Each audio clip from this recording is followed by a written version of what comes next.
ప్రతి మనిషి జీవితంలో వెనక్కి తిరిగి చూసుకుంటే ఎన్నో కోల్పోయిన బంధాలు, దగ్గరయ్యి బాధపెట్టే మనుషులు, మోసపోయిన క్షణాలు, కాలంతో పాటు పరిగెత్తిన రోజులు, చిన్న చిన్న సంతోషాలను కూడా కోల్పోయిన క్షణాలు,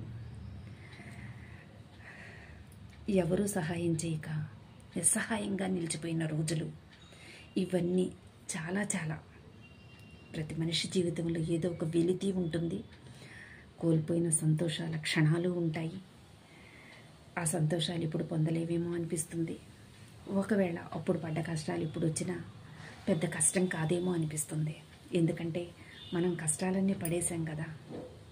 అందుకు నిజం కదంటారా? నిజమో కాదో మీరు చెప్పొద్దు, నేనే చెప్తాను. ఇవన్నీ ప్రతి మనుషుల జీవితంలో ఉన్న జ్ఞాపకాలండి. అవి తలుచుకున్నప్పుడల్లా కష్టం తలుచుకుంటే మనసు చాలా బాధేస్తుంది. సంతోషాన్ని కోల్పోయిన క్షణాలు తలుచుకుంటే ఆ సంతోషాలు ఇంకా తిరిగి ఇప్పుడుకి రావు అనిపిస్తుంది. నిజం కదా? నిజమేనండి.